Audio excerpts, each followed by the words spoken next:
స్తోత్రము స్తుతి స్తోత్రము స్తుతి గీతమునే పాడేదను. స్తుతి స్తోత్రము స్తుతి స్తోత్రము స్తుతి గీతముని పాడేదను. కన్నీటి ప్రార్థనను పరిచర్యను కన్నీటి ప్రార్థనను నీ వాక్య పరిచర్యను పరిశుద్ధాత్మ సహవాసమును పరిశుద్ధాత్మ సహవాసమును సమృద్ధిగా నాకిమ్ము సమృద్ధిగా నాకిమ్ము. స్తుతి స్తోత్రములు స్తుతి స్తోత్రములు స్తుతి గీతముని పాడేదను. స్తుతి స్తోత్రములు స్తుతి స్తోత్రములు స్తుతి గీతముని పాడేదను.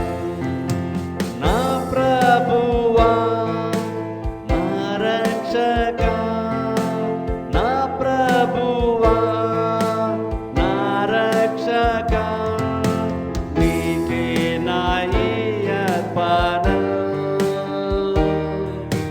నీకే నా అర్పణ. స్తుతి స్తోత్రము స్తుతి స్తోత్రము స్తుతి గీతముని పాడేదను. స్తుతి స్తోత్రము స్తుతి స్తోత్రము స్తుతి గీతముని పాడేదను. స్తుతి స్తోత్రము స్తుతి స్తోత్రము స్తుతి గీతముని పాడేదను.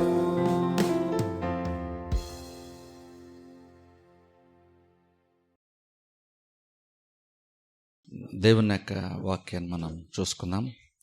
హెబ్రీలకు రాసినటువంటి పత్రికలో నుండి 11వ అధ్యాయము. హెబ్రీలకు రాసినటువంటి పత్రిక 11వ అధ్యాయము 35వ వచనం నుండి 40వ వచనం వరకు నేను చదువుతాను. హెబ్రీ పత్రికలో నుండి 11వ అధ్యాయము 35వ వచనం నుండి 40వ వచనం వరకు నేను చదువుతాను. మీరందరూ కూడా ఒకసారి బైబిల్లో మీరు ఫాలో అవ్వండి. హెబ్రీ పత్రిక 11:35 నుంచి చివరి వరకు. స్త్రీలు మృతులైన తమ వారిని పునరుద్ధానం వలన మరలా పొందిరి. కొందరైతే మరి శ్రేష్టమైన పునరుద్ధానము పొందగోరి విడుదల పొందనల్లక యాతన పెట్టబడిరి. మరికొందరు తిరస్కారములను కొరడా దెబ్బలను మరి బంధకములను ఖైదును అనుభవించిరి. రాళ్లతో కొట్టబడిరి, రంపములతో కోయబడిరి, శోధింపబడిరి, ఖడ్గముతో చంపబడిరి. గొర్రె చర్మములను మేక చర్మములను వేసుకొని దరిద్రులై ఉండి శ్రమపడి హింస పొందుచు అడవుల్లోనూ కొండల మీదను గుహల్లోనూ సొరంగముల్లోనూ తిరుగులాడుచు సంచరించిరి. అట్టివారికి ఈ లోకము యోగ్యమైనది కాదు. వీరందరూ తమ విశ్వాసం ద్వారా సాక్ష్యము పొందిన వారైనను మనము లేకుండా సంపూర్ణులు కాకుండా నిమిత్తము దేవుడు మన కొరకు మరి శ్రేష్టమైన దానిని ముందుగా సిద్ధపరిచను గనుక వీరు వాగ్దాన ఫలము అనుభవింపలేదు. కొన్ని వారముల నుంచి మన విశ్వాసం నుంచి మనం చూస్తున్నాం. అందులో గత వారమున దేవుని నమ్మినటువంటి మనకి శ్రమలు వస్తూ ఉన్నప్పుడు, ఇబ్బందులు కలుగుతున్నప్పుడు, లేదా కొన్నిసార్లు మన ప్రార్థన దేవుడు ఆలకించినట్లుగా మనకు అనిపించకపోతే, లేదా కార్యము జరగకపోతే ఆ పరిస్థితులను మనం ఎలాగ అర్థం చేసుకోవాలో తెలుసుకునే ప్రయత్నం మనం చేస్తున్నాం.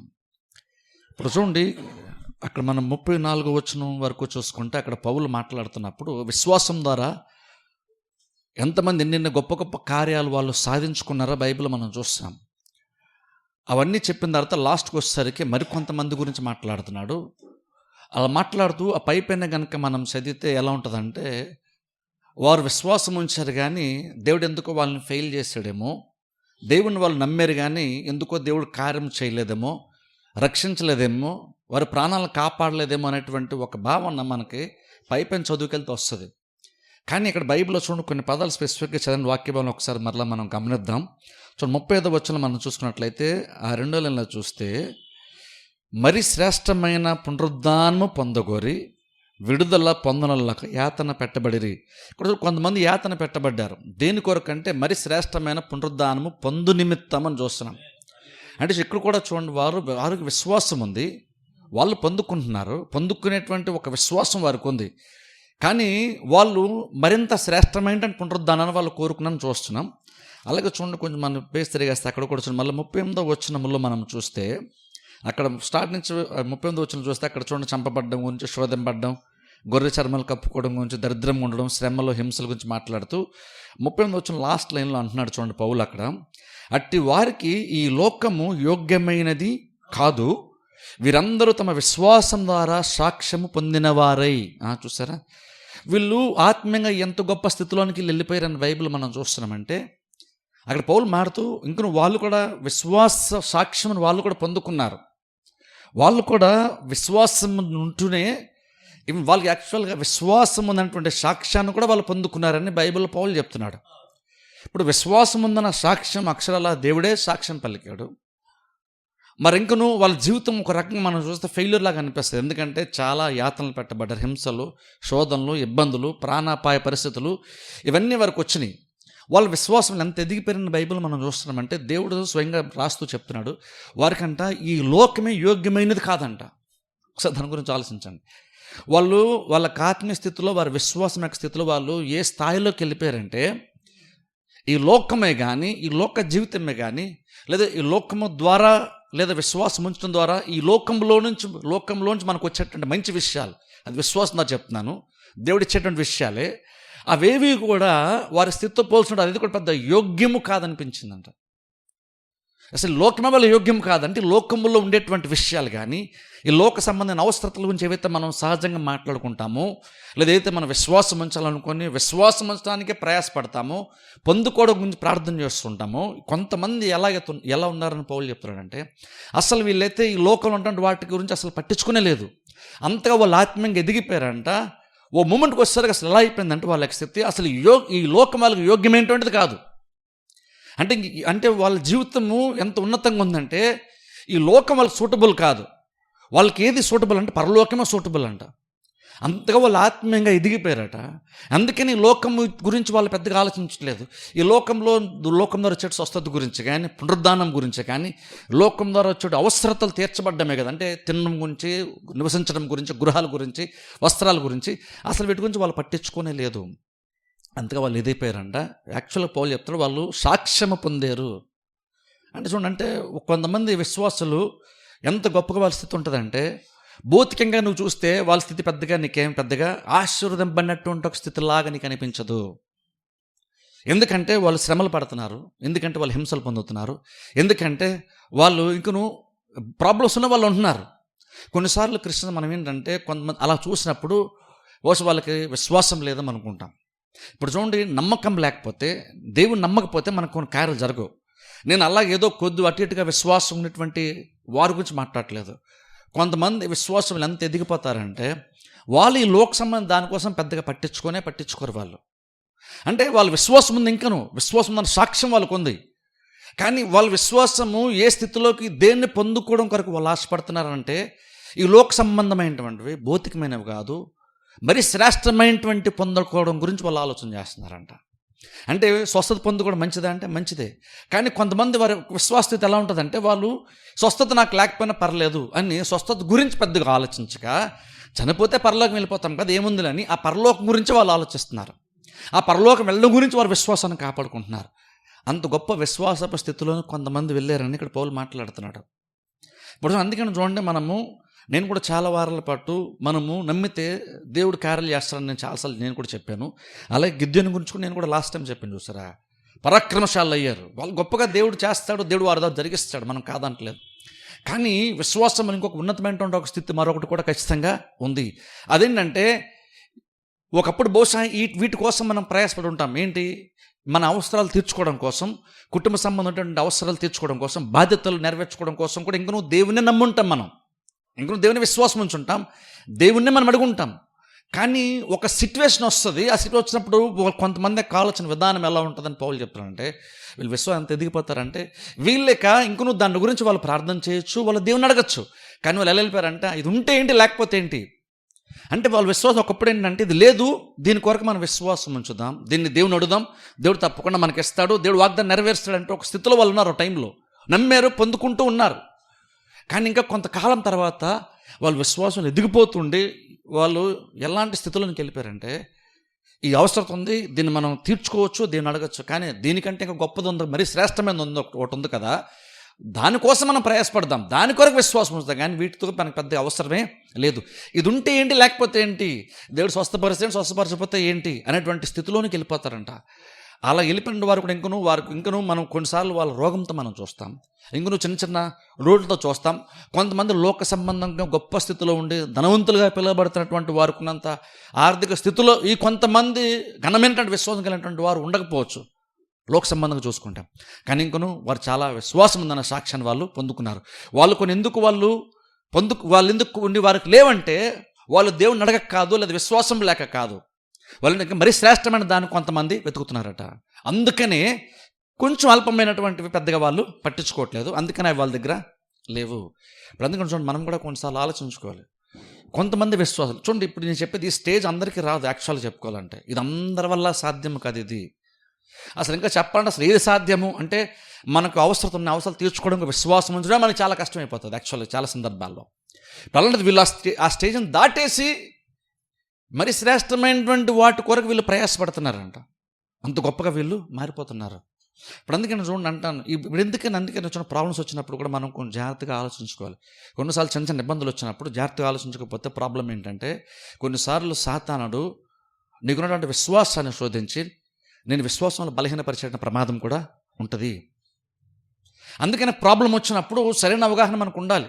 ఈ ప్రాబ్లమ్స్ని సరిగ్గా చూడగలిగేటువంటి ఆలోచన జ్ఞానం మనకు ఉండాలి. ఎందుకంటే దాని గురించి కూడా బైబిల్ మనకు బోధిస్తుంది. ముఖ్యంగా అపోస్తల కాలంలో చూస్తే మనకు చాలా ఆది సంఘము చాలా ప్రాబ్లమ్స్ ఫేస్ చేశారు. అలా ప్రాబ్లమ్స్ ఫేస్ చేస్తున్నప్పుడు కూడా వాళ్ళు ఎక్కడో కూడా వాళ్ళు విశ్వాసంలో బలహీనులు అవ్వలేదు. ఈ రోజుల్లో చాలామంది ఎలా ఉంటారంటే నేను దేవుని నమ్మానండి, దేవుని దగ్గరకు వచ్చానండి, దేవుడు కార్యం చేయలేదు, అందుకే నేను చర్చికి వెళ్ళడం మానేసాను అంటారు, అందుకే నేను ప్రార్థన చేయడం మానేసాను అంటారు, అందుకే నేను దేవుని వదిలేసానండి అంటారు. ఇప్పుడు చూడండి, మనం ఇంకొక విశ్వాసం గురించే మాట్లాడుతున్నాం ఇక్కడ. ఇప్పుడు చూడండి, ఇలా చెప్తున్నాను కాబట్టి మనం కొన్నిసార్లు దేవుడు ప్రార్థన ఆలకించడు, లేదా కొన్ని కార్యాలు మనకు జరగవు. నేను అలాగన విశ్వాసాన్ని బలహీనపరిచేటువంటి విషయంగా నేను ఇక్కడ చెప్పట్లేదు. ఇంకొన్ని కొన్ని కార్యాలు జరగకపోయినా సరే ఇంకొన్ని అల్టిమేట్గా విశ్వాసంలో బలపడతావు. చూసారా, నేను దాని గురించి మాట్లాడు అల్టిమేట్ విశ్వాసాన్ని కాపాడుకోవడం గురించి మాట్లాడుతాను. నేను ఇక్కడ కొన్ని కార్యాలు జరగవండి అదంతేనండి అని విశ్వాసం మీద నీకు ఇంకా గౌరవం తగ్గిపోవడం గురించో, విశ్వాసం మీద నమ్మకం తగ్గిపోవడం గురించో మాట్లాడట్లేదు. నేను మాట్లాడుతున్న విషయం ఏంటంటే గతవారంగా ఈ రోజుగా చెప్తున్న విషయం ఏంటంటే నువ్వు ఆ స్టేజ్ని దాటడం గురించి మాట్లాడుతున్నాను. ఇంక నువ్వు కార్యాలు జరగకపోయినా సరే ఇంక నువ్వు విశ్వాసాన్ని కాపాడుకోవడం గురించి మాట్లాడుతున్నాను. ఇక్కడ వాళ్ళ శరీరాలు గాయపరచబడ్డాయి, వాళ్ళు మరణం వరకు వెళ్ళిపోతున్నారు. కానీ బైబిల్ చెప్తున్న మాట ఇంకను వారి విశ్వాసంలో మాత్రం ఇంకా అలా ఉన్నారు. వాళ్ళ ప్రాణాలు పోతాడు వాళ్ళు ఇంకనూ విశ్వాసం ఉంచిన విషయమే దేవుడు సాక్షి చెప్తున్నాడు. అంటే దాంట్లో ఆలోచన అల్టిమేట్గా వీళ్ళు దేన్ని కాపాడుకోవడానికి ప్రయత్నం చేశారు, దేన్ని పొందుకోవడం గురించి ఆలోచించారు అంటే విశ్వాసాన్ని పొందుకోవడం గురించి, విశ్వాసంలో ఉండడం గురించి ఆలోచించారు. ప్రాణాలు కాపాడుకోవడం గురించో ఇంకా వేరే సంపాదించుకోవడం గురించో కాదు. కాబట్టి మనం లోకం ఉన్నప్పుడు కొన్నిసార్లు మనకు కూడా శ్రమలు వస్తాయి, ఇబ్బందులు రావచ్చు. కానీ ప్రాబ్లమ్స్లో కనుక మనం జాగ్రత్తగా ఆలోచించి సరిగ్గా అర్థం చేసుకోకపోతే, ఆ ప్రాబ్లమ్స్ని ఎలా అర్థం చేసుకోవాలి, ఆ ప్రాబ్లమ్స్ మనం ఎలా ప్రవర్తించాలంటే ఆలోచించుకోకపోతే అదే ప్రాబ్లము కొంతమందిని విశ్వాసంలో బలపరుస్తుంది, అదే ప్రాబ్లము కొంతమందిని విశ్వాసంలో బలహీనపరుస్తుంది. అందుకని దేవుడు ఆస్వాదిస్తాడు అని చెప్తాను ఖచ్చితంగా. దేవుడు విడిపిస్తాడు ఖచ్చితంగా. కానీ అలాగని ఈ లోకంలో ఉన్నాం కాబట్టి కొన్నిసార్లు శ్రమలు తప్పకుండా వస్తాయి. అది స్వయంగా యేసుక్రీస్తు చెప్పారు, ఈ లోకంలో ఉన్నంత వరకు ఖచ్చితంగా మీకు శ్రమలు వస్తాయి, కానీ మీరు భయపడాల్సిన పని లేదు, ధైర్యం వహించండి క్రీస్తు చెప్పారు. యాక్చువల్లీ ఇంకా ఆయన ఏం చెప్పారు, నేను మీకోసం ప్రార్థన కూడా చేస్తానని చెప్పారు ఆయన. కాబట్టి ప్రాబ్లమ్స్ సహజంగా వస్తాయి. ప్రాబ్లమ్స్ వచ్చినప్పుడు యాక్చువల్గా పేతురు అయితే ప్రాబ్లమ్స్ వచ్చినప్పుడు మీరు ఆశ్చర్యపోవద్దని కూడా చెప్తున్నాడు. కాబట్టి ప్రాబ్లమ్స్ లేనటువంటి విశ్వాస జీవితం గురించి అయితే ఈ లోకంలో ఆలోచించకండి. ఈ లోకంలో సహజంగా ప్రాబ్లమ్స్ మనకి వస్తాయి. అప్పుడు ఏం చేయాలంటే ఆ ప్రాబ్లం వచ్చినప్పుడు అది నేను విశ్వాసంలో బలహీనపరచకూడదంటే దాంతో ఎలా డీల్ చేయాలి మనం నేర్చుకోవాలి. ఎందుకంటే చూడండి, ఒకసారి యేసుక్రీస్తు కూడా ఒక ధనవంతుడి గురించి యేసుక్రీస్తు అక్కడ మాట్లాడిన తర్వాత ఆయన రక్షణ వద్దనుకొని ధనం వెనకాల వెళ్ళిపోయిన తర్వాత పేతురు అడిగాడు యేసుక్రీస్తుని, ప్రభువా మేము నీకోసం అన్ని వదిలేసి వచ్చాం కదా, మరి మా పరిస్థితి ఏంటి అన్నప్పుడు మనకు తెలుసు, చాలాసార్లు చెప్పారు కాబట్టి జస్ట్ జ్ఞాపకం చేస్తాను. అక్కడ క్రీస్తు అన్నారు తెలుసా, నా నిమిత్తం ఎవరైతే మీరు ఇండ్లైనను స్థలలైనను అక్కచెల్లైనను దేనిని మీరు వదులుకుంటే ఈ లోకంలోనూ అలాగనే పరలోకంలో కూడా మీకు అనేక రెట్లు ఉంటుంది, ప్లస్ నిత్యజీవం కూడా అన్నారు. ప్లస్ ఇంకోటి అంటారు అక్కడ యాక్చువల్గా మార్క్స్ వార్తలు చూస్తే అక్కడ ఈ లోకంలో కొంచెం శ్రమల గురించి కూడా మాట్లాడతారు అక్కడ క్రీస్తు. శ్రమలతో పాటుగా ఆశీర్వాదం గురించి కూడా క్రీస్తు మాట్లాడుతున్నారు.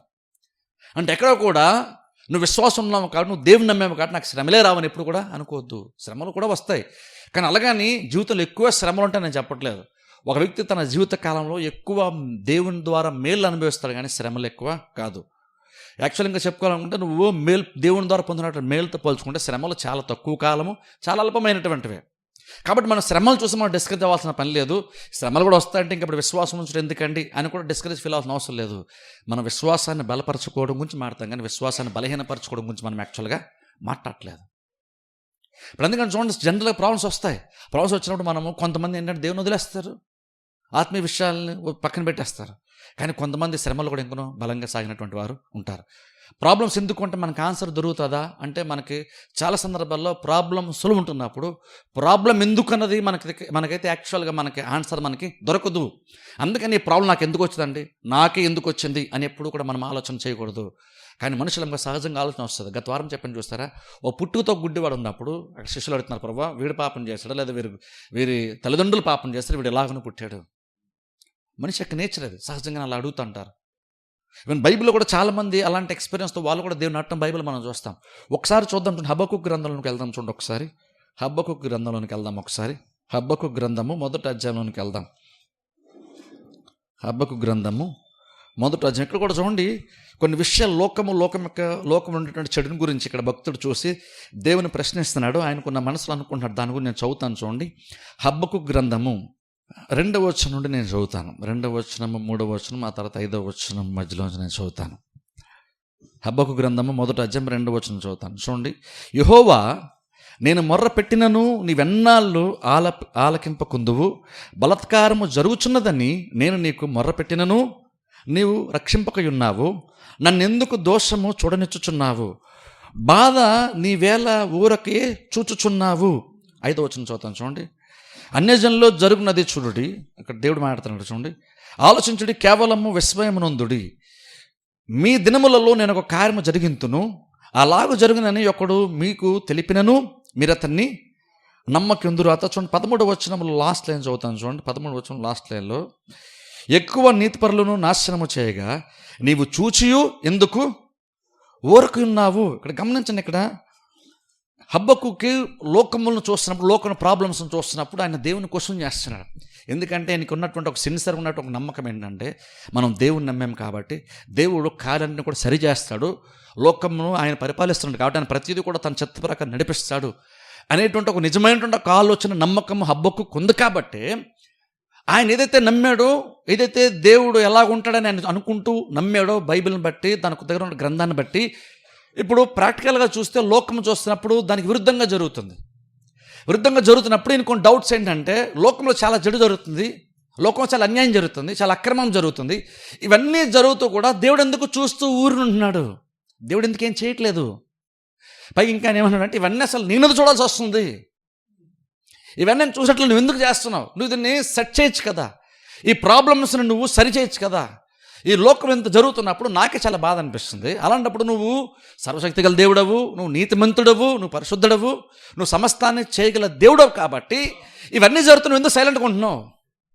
ఇప్పుడు చూడండి, సహజంగానే క్రిస్టియన్స్ చాలామందికి డౌట్ వస్తుంది. ఈవెన్ మన దేశంలో కూడా చాలా అరాచకమైన కార్యాలు జరుగుతున్నాడు. కొన్నిసార్లు మనకు కూడా అనిపిస్తుంది, దేవుడు ఇవన్నీ జరుగుతున్నప్పుడు దేవుడు ఎందుకు సైలెంట్గా ఉంటున్నాడు, దేవుడు ఏంటి అసలు అంటే ఆ టైంలో అసలు దేవుడు ఏం చేస్తున్నాడు అంటుంటే ఒక ఆలోచన సహజంగా వస్తుంది. దేవుడు ఏమనుకుంటున్నాడు అవి జరుగుతున్నప్పుడు, ఇవన్నీ జరుగుతుంది మనకే బాధ అనిపిస్తున్నప్పుడు, దేవుడు ఇంకా మంచోడు అన్నప్పుడు ఆయనకి ఇంకా బాధ అనిపించాలి. ఆయన బాధ అనిపించినప్పుడు ఆయన ఏదో చేయాలి కదా. ఏం చేయకుండా సైలెంట్గా దేవుడు ఎందుకు ఉంటున్నాడు? సహజంగా మనుషులకి ఆలోచన వస్తుంది భయంకరమైన కార్యం జరుగుతున్నప్పుడు. చాలామంది ఇలాంటి సందర్భాలలో పెద్ద పెద్ద ప్రాబ్లమ్స్ దేశానికి ప్రపంచానికి వచ్చినప్పుడే చాలామంది దేవుణ్ణి క్వశ్చన్ చేస్తుంటారు. ఈవెన్ మన క్రిస్టియానిటీని క్వశ్చన్ చేస్తారు చాలామంది. ఎందుకంటే మన దేవుడు మంచిదా మనం చెప్తున్నాం కాబట్టి. అలాగే ఇక్కడ హబక్కూకు కూడా సిన్సియర్గా అక్కడ సిన్సియర్ దేవుని అడుగుతున్నాడు. ఇప్పుడు చూడండి అక్కడ అలాగే ఆయన దేవుడిని ఏదో డౌట్ పడ్డాడని నేను చెప్పను. ఇప్పుడు చూడండి కొన్నిసార్లు సిన్సియర్గా మనం నిజాయితీగా దేవుణ్ణి అడిగినప్పుడు అది యాక్చువల్గా దేవుడు కూడా చాలా సందర్భాల్లో మనకి ఎంతో కొంత మనకి క్లారిటీ ఇచ్చే ప్రయత్నం కూడా దేవుడు చేస్తాడు. అలాగే ప్రతిదీ మనం డౌట్ పడమని నేను చెప్పట్లేదు, కానీ నిజంగా తెలుసు సిన్సియర్గా అంటే ఇంక నువ్వు దేవుని మీద విశ్వాసం ఉంచడానికి ప్రయత్నం చేస్తూ నమ్మాలన్నటువంటి ఒక ఆశతో ఉంటూ నువ్వు దేవుని ఏమడినా సరే దేవుడు వీళ్ళంత వరకు నీకు అర్థమయ్యే రీతిలో చెప్పడానికి ఖచ్చితంగా దేవుడు ప్రయత్నము చేస్తాడు. అలాగే ప్రతిసారి మనం దేవుని క్వశ్చన్ చేయాలని చెప్పట్లేదు. ఇక్కడ హబ్బకు స్పెసిఫిక్ ఇక్కడ చూస్తే ఆయన అడుగుతున్నప్పుడు బైబిల్లో ఒకటి నమ్ముతున్నాడు, కానీ ప్రాక్టికల్ ఇంకోటి జరుగుతుంది. కాబట్టి నిజంగా దేవుడు అసలు దేవుని స్టాండ్ ఏంటో తెలుసుకోవడానికి ఆయన సిన్సియర్గా అడుగుతున్నాడు ఈయన. ఎందుకంటే ఆయన దేవుని నమ్మాలని ఉంది, దేవునిలో కొనసాగాలని ఉంది. అందుకని క్వశ్చన్ చేస్తున్నాడని చెప్పేసి మనతో డౌట్ పడాల్సిన పని. ఎందుకంటే ఆయన క్వశ్చన్ చేస్తాడు, కానీ క్వశ్చన్ చేసి దేవుడు ఏదో చేస్తా ఉంటున్నాడు, దేవుడు సైలెంట్గా ఉన్నాడు కాబట్టి దేవుడిని నమ్మడం వల్ల పెద్ద యూజ్ ఏమీ లేదు. ఎందుకంటే జరిగేది అలాగో ప్రపంచంలో జరుగుతుంది. దేవుడు పరలోకంలో పెద్దగా ఏమీ వ్యవహరించినప్పుడు, దేవుడు పెద్దగా ఏమీ చేయనప్పుడు, పెద్దగా దేవుడు కార్యాలు సెట్ చేసే ఆలోచన దేవుడు లేనప్పుడు దేవుడు నమ్ముకోవడం యూజ్ ఏంటి అనేటువంటి ఒక కంక్లూజన్కి రాలేదు. ఇక్కడ హబక్కూకు యాక్చువల్గా సిన్సియర్ అడుగుతాడు, అడిగి ఇంకను దేవుని దగ్గర ఉంటాడు. అది మంచి విషయం తెలుసా. దేవుని దగ్గర తనకున్నటువంటి సందేహాలు వ్యక్తపరుస్తున్నాడు. అలాగే సందేహాలు వ్యక్తపరిచేసి నాకు అర్థం కావట్లేదు కాబట్టి కొంతమందిలాగా నేను దేవుని వదిలేస్తాను అని వదిలేదు ఈయన. చాలామంది చూడండి, కొంతమంది చూడండి క్రిస్టియానిటీలోకి వస్తారు, దేవుని నమ్మేమంటారు, కొంతకాలం సాగుతారు, మళ్ళీ వెనక్కి వెళ్ళిపోతారు. కొంతమంది వాళ్ళు చెప్తారంటే మేము నమ్మే దేవుడు ఏదో చేస్తారు అనుకున్నాం, కానీ దేవుడు ఏమీ చేయలేదు, అందుకే మరలా మేము వేరే దాంట్లోకి వెళ్ళిపోయామంటారు. అలాంటి వాళ్ళ గురించి కాదు ఇక్కడ మాట్లాడతారు. వాళ్ళకి యాక్చువల్ నిజంగా విశ్వాసం బలపరచుకోవడం కోసం వాళ్ళు ఎదురు చూడలేదు. ఇక్కడ హబక్కూకు అయితే విశ్వాసాన్ని బలపరచుకోవడం ఉద్దేశంగానే దేవుని అడుగుతున్నాడు, రీజనబుల్గా అడుగుతున్నాడు కొన్ని విషయాలు సిన్సియర్గా. దేవుని దగ్గర తనకున్నటువంటి స్వతంత్రాన్ని బట్టి ఆయన ఆ విషయాలు అడుగుతున్నాడు. అడుగుతున్నప్పుడు అక్కడ చూడండి 5వ వచనం చదివి చూస్తారు, అక్కడ దేవుడు అదే మాట్లాడుతున్నాడు. ఒకసారి మరలా చదువుతాను చూడండి. 5వ వచనం దేవుడు అప్పుడు అంటున్నాడు, ఆయన క్వశ్చన్ చేసిన దాన్ని దేవుడు చెప్తూ, అన్యజనుల్లో జరుగునది చూడుడి, ఆలోచించుడి, కేవలము విస్మయమునందుడి. మీ దినములలో నేను ఒక కార్యము జరిగింతును, అలాగూ జరుగునని ఒకడు మీకు తెలిపినను మీరు అతన్ని నమ్మకందురు. అంటే ఇక్కడ దేవుడు ఒక రకంగా చెప్తున్నాడంటే, ఇవన్నీ నువ్వు క్వశ్చన్ చేస్తున్న ఇదంతా ప్రపంచం ఇలా జరుగుతుంది, మా రాజ్యం ఇలా జరుగుతుంది, నేను ఈ చెడంతా నేను చూడాల్సి వస్తుంది అని నువ్వు అడుగుతున్నావు కదా హబక్కూకు. నేను విషయం చెప్తాను, నేను విషయం చెప్పాను అనుకో, ఇదంతా రీజన్ ఏంటి, నువ్వేం చేస్తున్నావు నన్ను అడుగుతున్నావు కదా. నేనేం చేస్తున్నానో నేను చెప్పే ప్రయత్నం చేస్తూ ఓ మనిషిని పంపించి మీ దగ్గరికి పంపించి కొన్ని విషయాలు మీకు చెప్పే ప్రయత్నం చేసినా సరే మీరు యాక్చువల్గా మీరు నమ్మలేరు. నమ్మాలంటే ఇక్కడ విశ్వాసం ప్రాబ్లం అని కాదు, మీకు అర్థం కాదని దేవుడు చెప్తున్నాడు. ఇక్కడ నమ్మలేరంటే నమ్మరని కాదు, మీకు అవన్నీ అర్థం కావు అంటే చూడండి. అంటే అందుకే అంటాను చూడండి, ప్రాబ్లమ్స్ వచ్చినప్పుడు మనం ఎక్కువగా ప్రాబ్లమ్స్ మీద ఎక్కువ మైండ్ పెట్టకూడదు అంటాను. ఎందుకంటే నీకు అర్థం కాదు, నీకు అర్థం కాని ప్రాబ్లమ్స్ మీద నువ్వు ఎక్కువ మైండ్ పెడితే నువ్వు విశ్వాసంలో బలహీనపరచబడతావు, కానీ నువ్వు విశ్వాసంలో బలపరచబడవు. కొన్ని కార్యాలు మనకు జరగనప్పుడు, కొన్ని ఇబ్బందులు మనం ఫేస్ చేసినప్పుడు మనం నార్మల్గా అప్పుడు కూర్చొని నేను ప్రార్థన చేస్తున్నాను, చర్చికి వెళ్తున్నాను, నాకు ఎందుకు ఇలా జరుగుతుందని నార్మల్గా ఆలోచిస్తుంటాం మనం. నేనేంటి తెలుసా, ప్రాబ్లం ఉన్నప్పుడు నేను ఇంకా వీళ్ళంత త్వరగా నువ్వు చర్చికి ఎక్కువగా రావడానికి ప్రయత్నం చేయి. ఎందుకంటే ఆ మూమెంట్లోనే సాతాను నేను యాక్చువల్గా నేను విశ్వాసంలో బలహీనపరిచే ప్రయత్నం అక్కడ నువ్వు చాలా ఈజీగా సాతాను టార్గెట్ అయిపోతావు. ఎందుకంటే నీకు ప్రాబ్లం ఉంది కాబట్టి ఆ ప్రాబ్లం సాతాను నేను చాలా బలహీనపరిచే ప్రమాదం ఉంది. అప్పుడు ఆ మూమెంట్ కనుక మనం చాలా జాగ్రత్తగా కనుక వ్యవహరించి అర్థం చేసుకొని ఎలా ఆలోచించాలో ఎలా ప్రవర్తించాలో తెలుసుకుంటే దాన్ని ఈజీగా జయించి నీ విశ్వాసాన్ని నువ్వు కాపాడుకుంటావు. బహుశా ఇంకా ప్రాబ్లం సాల్వ్ అవుతుందని చెప్పట్లేదు, కానీ అల్టిమేట్గా మన విశ్వాసాలుగా మన గురి ఏంటంటే ఈ లోకంలో అన్నీ పొందుకోవడమే మన యాక్చువల్గా ఒరిజినల్ గురి కాదు. మన యాక్చువల్ గురి ఏంటంటే మనము అల్టిమేట్ విశ్వాసాన్ని కాపాడుకోవడం కోసం. పౌలు చూస్తారు, నా విశ్వాసాన్ని కాపాడుకున్నాను అంటాడు. నా పరిపందం ముగించి నా విశ్వాసాన్ని నేను కాపాడుకున్నాను. అల్టిమేట్గా అర్థం ఏంటి? ఇప్పుడు చూడండి, నువ్వు ఎంతకాలం బతికావు, నువ్వేమేమి సంపాదించుకొని బ్రతుకుతూ ఉన్నావు అనేటువంటి ఇష్యూ కాదు ఇక్కడ. అల్టిమేట్గా నువ్వు ఏ ప్రాబ్లం ఉన్నా సరే విశ్వాసాన్ని కాపాడుకుంటూ లాస్ట్ మూమెంట్ వరకు ఉన్నావా లేదని ఇష్యూ ఇక్కడ. అంటే అర్థం ఏంటంటే ఈవెన్ నేను చాలాసార్లు చెప్తాను చూస్తారా, ఈవెన్ చనిపోయినప్పుడు కూడా మనం జ్ఞాపకార్థ కొడుకప్పుడు కానీ భూస్థాపన కార్యక్రమం కూడా చెప్తాను చూస్తారా, అల్టిమేట్గా ఇంకా అక్కడ కూడా మనకు ఒక నిరీక్షణ ఉందంటాను. ఏంటి నిరీక్షణ? ఓ మొమెంట్ వచ్చినప్పుడు దేవుడు తిరిగి వారిని మరలా మహిమ శరీరముతో దేవుడు వారిని లేపుతాడు. అంటే నువ్వు ఇప్పుడు చూసిన దానికంటే ఒక వ్యక్తి చనిపోయినప్పుడు ఆయన బెస్ట్గా బ్రతికినప్పుడు మంచిగా బట్టలు వేసుకుని నీట్గా ఉన్నప్పుడు నువ్వు ఎలాగైతే చూసావో అంతకంటే బెస్ట్గా ఓ టైంలో కనబడతాడు ఆ వ్యక్తి. అంత గొప్ప దినాన్ని మనం చూస్తాం. ఈ లోకంలో బ్రతికినప్పుడు ఆయన ఉన్న బెస్ట్ డేస్ కంటే ఇంకా బెస్ట్గా ఒక దినాన్ని అదే వ్యక్తులను మనం చూస్తాం. అందుకని ఇప్పుడు చనిపోయినటువంటి ఆ డెడ్ బాడీని చూసి మనం బాధపడకూడదు అంత ఎక్కువగా. కొంచెం బాధ ఉంటుంది, కుటుంబ సభ్యులు బంధువులను కొంచెం బాధ ఉంటుంది ఖచ్చితంగా, కాదంటలేదు. కానీ మనం అక్కడితో అయిపోము. ఆ సందర్భంలో కూడా మనము ఆ రాకడను ఇప్పుడే మనము చూసి జ్ఞాపకం చేసుకొని అర్థం చేసుకొని ఆ దృక్పథంతో ఈ సిట్యువేషన్లో మనం డీల్ చేస్తాం, బ్రతికే ప్రయత్నం మనం చేస్తాం. అప్పుడు చెప్తున్నాం చూడండి, మరణంలోనే మనకు అల్టిమేట్గా అంత నిరీక్షణ బైబిల్ మనకు ఇస్తూ విశ్వాసాన్ని బలపరుస్తున్నప్పుడు అప్పుడు చిన్న చిన్న ప్రాబ్లమ్స్ వచ్చినప్పుడు మనం ఇంకెంత విశ్వాసాన్ని బలపరచుకోవాలి ఒకసారి ఆలోచించాలి మనం. అక్కడ అల్టిమేట్గా ప్రాబ్లం వచ్చినప్పుడు నువ్వు ప్రాబ్లం చూస్తున్నావు అంటే ఖచ్చితంగా సాతాను మనల్ని శోధిస్తాడు. అందుకని ఎలా వ్యవహరించాలో ఒకసారి మనం కొన్ని విషయాలు తెలుసుకోవాలి. చూద్దాం చూడండి, ఒకసారి మరొక వాక్యపైన మనం చూద్దాం. రోమపత్రికలోనికి వెళ్దాం. ఒకసారి రోమపత్రిక 8వ అధ్యాయంలోనికి వెళ్దాం. రోమపత్రిక 8వ అధ్యాయము, రోమపత్రిక 8వ అధ్యాయము 18వ వచనం చూద్దాం. రోమపత్రిక 8వ అధ్యాయము 18వ వచనం. మన ఎడల ప్రత్యక్షము కాబోవు మహిమ ఎదుట ఇప్పటి కాలపు శ్రమలు ఎన్న తగినవి కావని ఎంచుచున్నాను. ఇక్కడ చూడండి, పౌలు మరొకసారి చదువుతాను చూడండి. మన ఎడల ప్రత్యక్షము కాబోవు మహిమ ఎదుట, అంటే భవిష్యత్తు జరగబోయే మహిమ ఎదుట ఇప్పటి కాలపు శ్రమలు ఎన్న తగినవి కావని ఎంచుచున్నాను. ఇక్కడ పౌలు ఏం చెప్తున్నాడంటే శ్రమల గురించి అక్కడ మాట్లాడుతున్నాడు. యాక్చువల్గా మొదటి నుంచి మనం చదువుకొస్తే క్రీస్తులో మనం ఉండడాన్ని బట్టి మనకున్నటువంటి గొప్ప ఆధిక్యత గురించి, దేవుని పిల్లలము కాబట్టి మనకున్న గొప్ప ఆధిక్యత గురించి మాట్లాడుతూ లాస్ట్లో అక్కడ శ్రమల గురించి కూడా చిన్నగా మాట్లాడుతున్నాడు.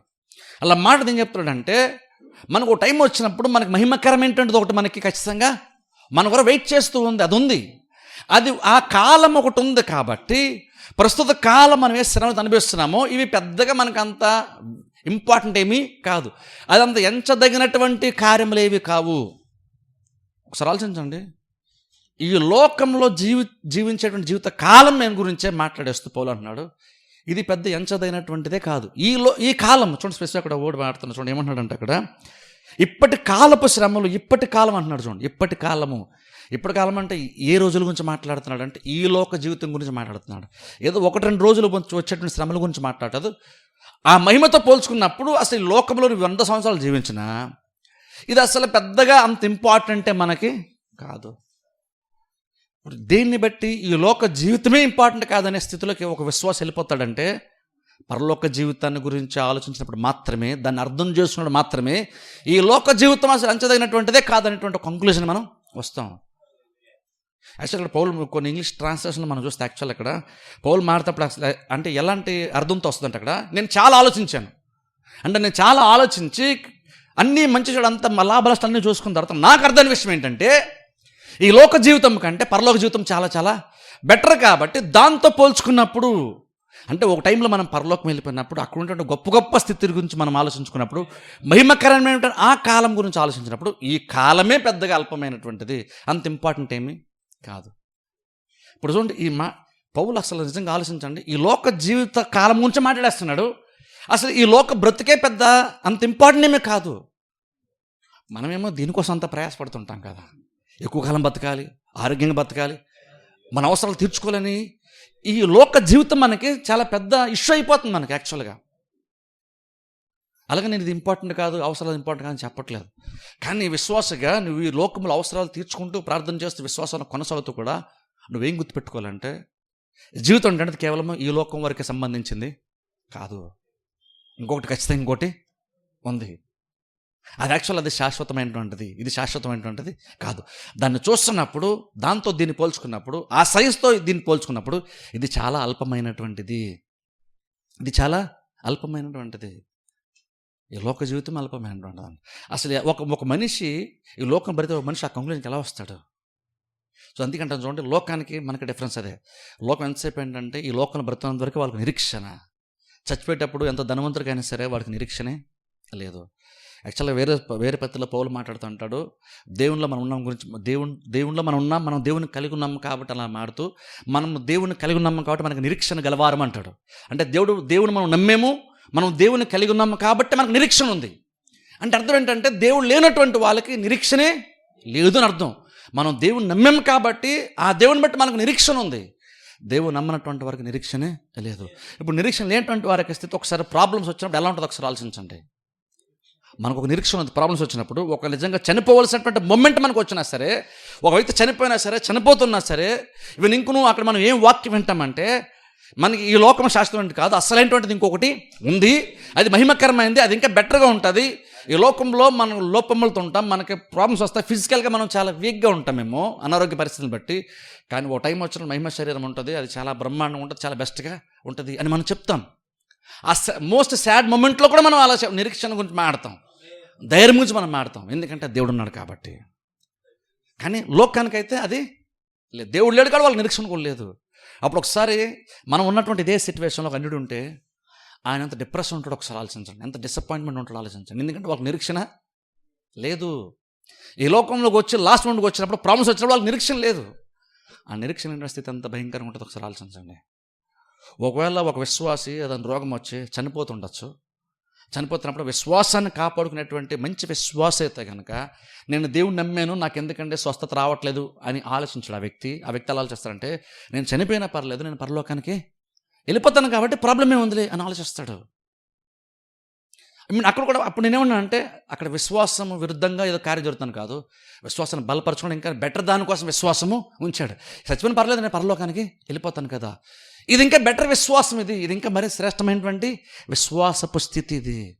ఎందుకంటే అల్టిమేట్గా నేనేమంటానంటే, నువ్వు ఒకవేళ కొన్ని ప్రాబ్లమ్స్ నువ్వు చనిపోవాల్సి వచ్చినా సరే, నేనేమంటాను తెలుసా, అల్టిమేట్గా నువ్వు మంచిగా సుఖంగా మంచి బట్టలు వేసుకొని మంచి ఇంట్లో ఉంటూ అవిశ్వాసంగా బ్రతడం కంటే నువ్వు విశ్వాసంలో చనిపోవడం ఇంకా చాలా చాలా బెటర్. ఎందుకంటే విశ్వాసంలో నువ్వు చనిపోతున్నప్పుడు, నువ్వు చనిపోతున్న దాంట్లో కూడా నువ్వు నిరీక్షణ కలిగి నువ్వు చనిపోతున్నావు. నేను చెప్తాను, నేను ఖచ్చితంగా నేను అద్దరికి నేను వెళ్తున్నాను, పరలోకాన్ని నేను చేరుతున్నాను. అక్కడ కూడా ఏంటి, అక్కడ విశ్వాసం లేదని కాదు, చచ్చిపోతున్నా అక్కడ విశ్వాసం లేదని కాదు, అక్కడ బలమైనటువంటి విశ్వాసం ఉంది, నిరీక్షణ చాలా బలంగా ఉంది. అందుకనే చచ్చిపోతున్నటువంటి దాన్ని మనం ఆలోచించాం, నేను మరలా తిరిగి మహిమకరమైనటువంటి ఒకటి ఉంది అని ఆ పౌలులాగా ఆలోచిస్తున్నాం కాబట్టి ఈ లోక సంబంధం దాన్ని మనం పెద్దగా పట్టించుకోము.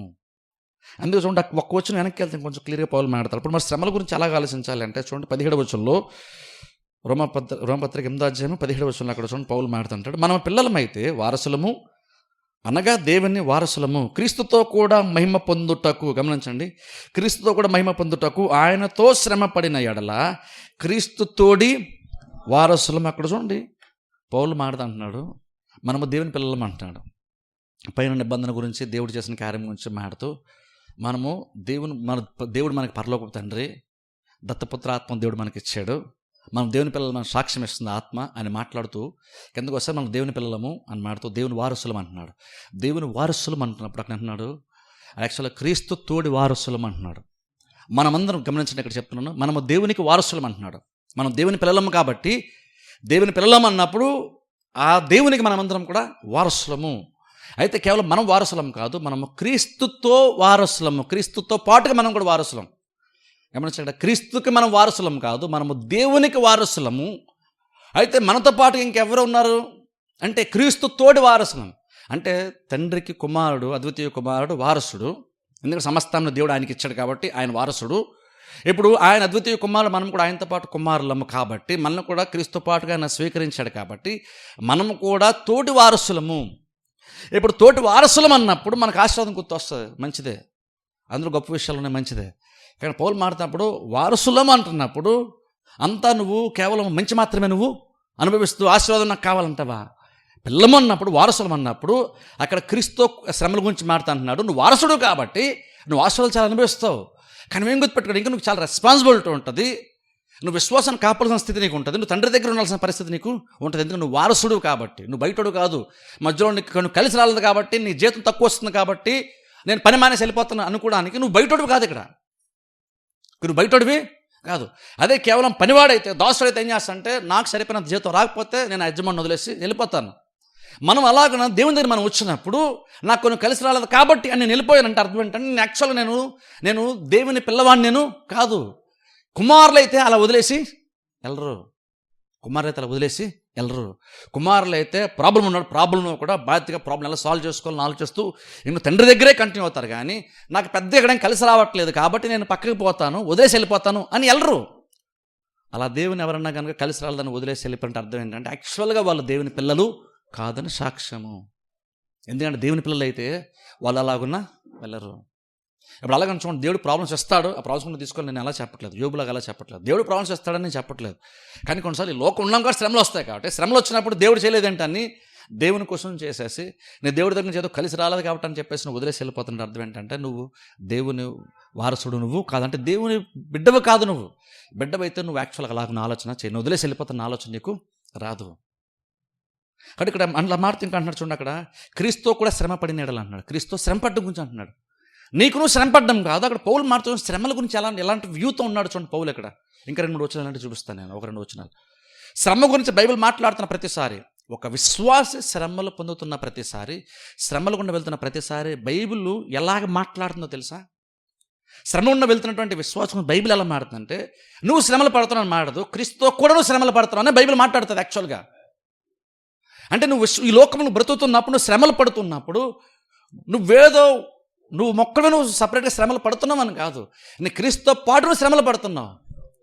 అంటే అర్థం ఏంటి? క్రీస్తు అంటే చెప్పని చూస్తారా, ఆయన తండ్రికి ఆయన వారసుడు, ఆయనతో పాటు మనం కూడా అందులో ఉన్నాం. అంటే రకంగా ఎలా ఉంటుందంటే క్రీస్తుతో సహవారసుడు అంటే అర్థం ఏంటంటే ఒక రకంగా జాయింట్ అకౌంట్ లాంటిది అనమాట. ఇప్పుడు చూడండి, కొన్నిసార్లు కొంతమంది చూడండి తల్లిదండ్రులు ఒకరు 2 పిల్లలు ఉన్నారనుకోండి, 2 కుమారులు ఉంటే వాళ్ళకి ఆస్తి రాసేస్తారు, సగం రాసేస్తారు. ఇది కొన్నిసార్లు అందులో 2 కుమారులు, ఒక కుమారుడు మంచిగా బాధ్యతగా అన్ని జాగ్రత్తగా కాపాడుకునే స్థితిలో ఉంటాడు, ఒకడు అలాగా ఉన్నాడు, వాడికంత జ్ఞానం ఉండదు. కాపాడుకునే స్థితి వాడికి లేనప్పుడు ఏం చేస్తారంటే ఈ తల్లిదండ్రులు ఒక్కోసారి మేము వెళ్ళిపోయిన తర్వాత వీడు మొత్తం పాడు చేసుకుంటామని చెప్పేసి వాళ్ళ తండ్రిని వాళ్ళ అన్నీని కూడా అన్నయ్య తమ్ముడు ఇంకోటి తోబుట్టంటారు కూడా అందులో కొంచెం కలుపుతారు. అందుకు ఒక పార్ట్నర్షిప్ లాగా ఇస్తారు, జాయింట్ అకౌంట్ లాగా ఇస్తారు. ఇప్పుడు ఏమవుతుంది, ఇప్పుడు ఈ ఒక్కడే వెళ్ళి పాడు చేసుకోవడం కుదరదు, ఈ ఒక్కడే లమ్మేసుకోవడం కుదరదు. వీడు అల్పంగా ఆలోచిస్తున్నాడు, అల్పంగా జీవిస్తున్నాడు కాబట్టి తనకి సడన్గా ఏదో చిన్న అల్పమైనటువంటి ఆలోచనలు బట్టి సడన్గా లమ్మేసుకుంటా అంటే కుదరదు. వాళ్ళ తోటి వారసుడు సంతకం పెడితే కానీ ఈయన అమ్ముకోలేడు. అలా ఎందుకు చేస్తారు? ఈయన పాడు చేసుకుంటాడేమో అని తండ్రి ఆలోచించాలాగన్నా చేస్తాడు. అలాగే దేవుడు ఏం చేస్తాడు తెలుసా? మొదట ఆదం పాడు చేస్తాడు చూసారా, ఇప్పుడు అందుకే 2వ ఆదం శివరాదం వచ్చాడు చూసారా, ఈ ఆదంతో మనందరం లింక్ చేశాడు. మళ్ళీ మనం పాడు చేసుకుంటామని ఒకరికి చెప్పండి, ఈ క్రీస్తుతో పాటు మనం లింక్ చేసి మనం పాడు చేసుకుంటాం. దేవుడు మనకి ఆశీర్వాదాలను భద్రపరచడానికే క్రీస్తుతో మనల్ని వారసులుగా చేశాడు. ఇప్పుడు కొన్నిసార్లు అంటే మనం అయితే పాడు చేసేస్తాం, మొత్తం మనకి ఇస్తాం. అందుకని క్రీస్తుతో పాటు లింక్ చేశాడు. ఇప్పుడు ఆయన బట్టి మనం కాపాడబడతాం, ఎందుకంటే ఆయనతో లింక్ ఉన్నాం కాబట్టి. దేవుడు మనకు సిద్ధపరిచింది మనం పాడు చేసుకోలేము, అది పోగొట్టుకోలేము, ఎందుకంటే క్రీస్తుతో పాటుగా మనం లింక్ అయ్యి ఉన్నాం కాబట్టి. అయితే కేవలం మంచేనా, కేవలం ఆశీర్వాదమేనా అంటే చిన్న ఇబ్బందులు కూడా వస్తాయి. కానీ గుర్తుపెట్టుకో, క్రీస్తు శ్రమలు పడ్డాడు ఆయన, అలాగే క్రీస్తుతో పాటుగా నువ్వు కూడా శ్రమలు పొందుతున్నావు. అంటే ఒక రకంగా చెప్పాలంటే క్రీస్తు శ్రమలు పొందాడు, అందులో మనం కూడా ఒక రకంగా పాలువారిలాగా మనం ఆలోచించాలంట. ఏదో నువ్వు ఒక్కడేదో శ్రమలు పడుతుంటే నువ్వు ఆలోచించద్దు. నువ్వు శ్రమలు పడుతున్నప్పుడు క్రీస్తుతో పాటు నువ్వు శ్రమలు పడుతున్నావు. ఇప్పుడు ఆలోచించండి, అంటే ఇప్పుడు ఈ శ్రమల్లో కూడా దీనికి ఎంత వాల్యూ ఉంటుందో ఒకసారి ఆలోచించండి. ఎందుకంటే క్రీస్తుతో పాటుగా ఇంకొక వాక్య భాగం చూపిస్తాను చూడండి ఒకసారి. అపోస్తల కార్యాలలోకి వెళ్దాం ఒకసారి మనం. అపోస్తల కార్యము 4వ అధ్యాయంలోకి వెళ్దాం. అపోస్తల కార్యము 4వ అధ్యాయము, అపోస్తల కార్యము 4వ అధ్యాయము 23 వచనం నుండి మనం చూసుకుంటే ఇక్కడ సందర్భం ఎక్స్ప్లెయిన్ చేస్తాను. 3వ అధ్యాయంలో మనం చూసుకుంటే ఇక్కడ ఏంటంటే, ఇక్కడ పేతురు యోహాన్లు శృంగారమన దేవాలయంలోకి వెళ్తారు. అలా వెళ్తూ అక్కడ ఉన్నటువంటి ఒక వ్యక్తిని కుటుంబాన్ని బాగు చేస్తారు. బాగు చేసిన తర్వాత ఆ వ్యక్తి స్వస్థ పొందుకుంటాడు. అది పెద్ద ఇష్యూ అయిపోద్ది అక్కడ. అందరికీ తెలుసు ఆ వ్యక్తి కుంటుడు, అందరికీ అది తెలుసు. అక్కడ భిక్షం అడుక్కుంటున్నాడు గేట్ దగ్గర, మందిరం ద్వారం దగ్గర. ఇప్పుడు సడన్గా ఆయన స్వస్థ పొందుకునేసరికి విశ్రాంతిని స్వస్థపరచడం అనుకోని సంఘ పెద్దలు అందరూ కొంతమంది పరిశీలన చేశారంటే పేతురుని యోహాన్ని హింసిద్దామని కట్టడి చేద్దాం అనుకుని. అద్భుతం ఎలా జరిగింది అని తెలుసుకుని ఏదో రకం వాళ్ళని కంట్రోల్ చేయాలి, ఎందుకంటే లేదంటే చాలామంది వాళ్ళతో తిరిగేస్తారు, మన యూదా మతాన్ని సాంప్రదాయాన్ని వదిలేస్తారంటే భయంతో వీళ్ళని తీసుకొచ్చి బలవంతంగా 2-3 దెబ్బలు వేసి వాళ్ళని బెదిరించి యేసుక్రీస్తు నామములో మీరు ఏది కూడా ప్రకటించకూడదు, అద్భుతాలు మీరు చేయకూడదని చెప్తారు. అలా చెప్పి బెదిరించిన తర్వాత వచ్చేస్తారు. ఈ పేతురు యోహాన్లు చర్చికి వచ్చి విశ్వాసుల దగ్గరికి వచ్చి విశ్వాసులకు విషయం చెప్తారు, ఏం జరిగిందో ఆ విషయం చెప్తారు. ఆ విషయం చెప్పిన తర్వాత సంఘం అంతా రెస్పాండ్ అవుతుంది. ఇప్పుడు సంఘం ఆ విషయం చెప్పగానే సంఘం రెస్పాండ్ అవుతున్నప్పుడు ఎలా రెస్పాండ్ అవుతుందో ఒకసారి ఆలోచించండి. ప్రాబ్లం ఎవరికి వచ్చింది? పేతురికి, యోహానికి ప్రాబ్లం వచ్చింది. కానీ వాళ్ళు మాట్లాడుతున్నప్పుడు వాళ్ళు ప్రార్థన చేస్తున్నారు. ఎలా ప్రార్థన చేస్తారు ఇప్పుడు నేను చదువుతాను చూడండి, జస్ట్ చదువుకుంటూ వెళ్తాను, మీరు బైబిల్ ఫాలో అండి. 4వ అధ్యాయము 23వ వచనం నేను చదువుతాను, 24వ వచనం, 4వ అధ్యాయం 24వ వచనం చదువుతాను. వారు విని, అంటే సంఘస్థులు విశ్వాసులు విని ఏక మనసుతో దేవునికి ఇట్లా బిగ్గరగా మొర్రపెట్టిరి. చూడండి ఏమని ప్రార్థన చేస్తున్నారు చూడండి. నాదా, నీవు ఆకాశమును భూమిని సముద్రమును వాటిలోని సమస్తమును కలుగు చేసిన వాడవు. అన్యజనులు ఏళ్ళ అల్లరి చేసిరి, ప్రజలు ఎందుకు వ్యర్థమైన ఆలోచనలు పెట్టుకొనిరి. ప్రభువు మీదను ఆయన క్రీస్తు మీదను భూరాజులు లేచిరి, అధికారులు ఏకముగా కూడుకొనిరి అని నీవు పరిశుద్ధాత్మ ద్వారా మా తండ్రియు నీ సేవకుడైన దావీదు నోట పలికించితివి. ఏవి జరగవలనని నీ హస్తమును నీ సంకల్పమును ముందు నిర్ణయించను, వాటన్నిటినీ చేయుటకై నీవు అభిషేకించిన నీ పరిశుద్ధ సేవకుడైన యేసునకు విరోధముగా హేరోదును పొంతి పిలాతును అన్యజనులతోనూ ఇజ్రాయేలు ప్రజలతోనూ ఈ పట్టణమందు నిజముగా కూడుకొనిరి. ప్రభువా 29 వచ్చినాయి. ఈ సమయం ముందు వారి బెదిరింపులు చూచి మేము భయపడకుండా ప్రార్థన చేస్తాను. అక్కడ చూడండి, గమనించండి. వాళ్ళు ప్రార్థన చేసినప్పుడు ఏమని చేయాలి? ప్రభు ఏంటి పేతురు యోహాను వీళ్ళు ఇలా చేస్తున్నారని ప్రార్థన చేయాలి. కానీ వాళ్ళు ఏమని ప్రార్థన చేస్తున్నారు? వాళ్ళు యేసుక్రీస్తు దగ్గరికి వెళ్ళిపోయారు, యేసుక్రీస్తు శిలువ కార్యం దగ్గరికి వెళ్ళిపోయి ఎందుకని వీళ్ళు అన్యజనులు అల్లరి చేస్తున్నారు, ఎందుకు హేరోదు పిలాతీలు అందరూ ఎందుకు అల్లరి చేస్తున్నారని క్రీస్తు యొక్క హింసల గురించి, క్రీస్తు యొక్క శ్రమల గురించి వాళ్ళు జ్ఞాపకం చేసుకుంటున్నారు. మనకు అనిపిస్తుంది ఏంటి, ఆయన ఎందుకు ఆయన హింసించడం ఏంటి? హింసించింది పేతురుని పౌలు యోహాన్ని కదా. యేసుక్రీస్తు ఎందుకు మాట్లాడుతున్నారు అంటే సంఘం ఆ రోజు అలాగే చూసింది. సంఘం ఎలా చూస్తుంది అంటే విశ్వాసులకి శ్రమ వచ్చినప్పుడు అది కేవలం వారికి మాత్రమే వస్తున్న శ్రమలుగా వాళ్ళు చూడలేదు, క్రీస్తుకు వచ్చినటువంటి శ్రమల్లో మేము కూడా కొంచెం పాలు పొందుతున్నామన్నట్లుగానే వాళ్ళు చూశారు. ఇప్పుడు అలా చూడడం నిజంగా అంత అవసరమా? ఎందుకంటే అలా చూడడం వల్ల వచ్చే యూజ్ ఏంటి అంటే, అలా చూడడం వల్ల వచ్చేటువంటి ఒక యూజ్ ఏంటంటే క్రీస్తు శ్రమలు పొందాడు, మనము శ్రమలు పొందాం, శ్రమలు పొందుతున్నాం. క్రీస్తు శ్రమలు పొందాడు, శ్రమల్లో నిర్మూలమైపోయాడా అంటే మనకు తెలుసు శ్రమల నిర్మూలమైపోయాడు. శ్రమల తర్వాత మహిమ ఆయన పొందుకున్నాడు కదా. అందరూ ఇప్పుడు సంఘం కూడా ఎలా చూస్తుందంటే మేము కూడా క్రీస్తు బట్టి శ్రమలు పడుతున్నాం. అంటే క్రీస్తు ఎలాగైతే శ్రమలు పడుతున్నప్పుడు ఆయన ఎలాగైతే ఆలోచించాడో, ఏ ఉద్దేశాలు బట్టి శ్రమలు పొందాడో, ఆ తర్వాత శ్రమల తర్వాత రిజల్ట్ ఎలా ఉంది, అది ఆయన్ని పాడు చేసిందా బాగు చేసిందా, అది దానికి మహిమను తగ్గించిందా మహిమను పెంచిందా అని ఆలోచించినప్పుడు క్రీస్తు ప్రాబ్లమ్స్ అన్నీ ఫేస్ చేసుకుంటూ వెళ్ళిన తర్వాత ఇంకా మహిమకరంగా మారాడు కదా. ఆయన సిలువలో చనిపోయిన తర్వాత నమ్మినటువంటి వాళ్ళు కూడా వదిలేలేదు ఆయన్ని, ఇంకా చాలామంది తర్వాత నమ్మారు. ఆయన సిలువలో చనిపోయిన తర్వాతనే చాలామంది నమ్మడం స్టార్ట్ చేశారు.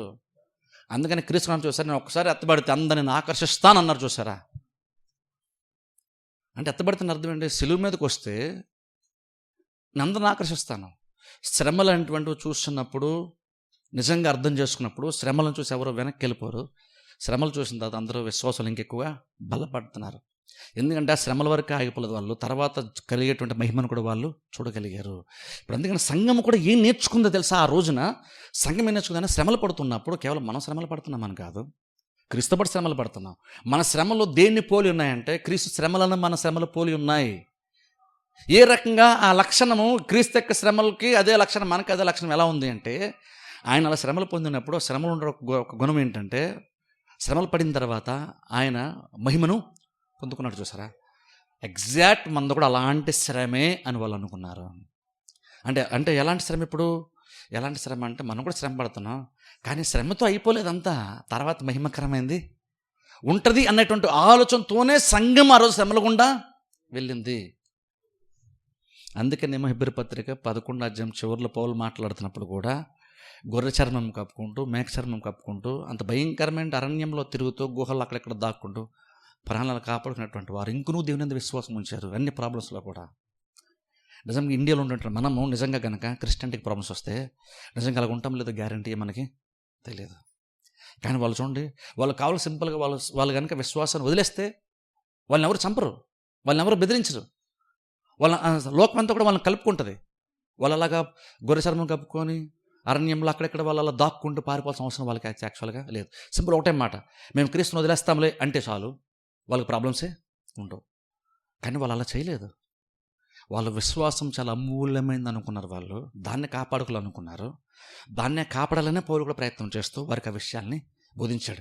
శ్రమలు మనకు నేర్పిస్తున్న విషయం ఏంటి? శ్రమల్లో మనకు ఉండాల్సిన వైఖరి ఏంటంటే, క్రీస్తు శ్రమలు పొందాడు, మనం శ్రమలు పొందుతున్నాం. ఆయన తోటి వారసులు ఉన్నప్పుడు ఆయనకి ఎలాగైతే కొన్ని కార్యాలు జరిగినాయి, మనకు కూడా ఎగ్జాక్ట్ అలాగనే కదా జరుగుతాయి.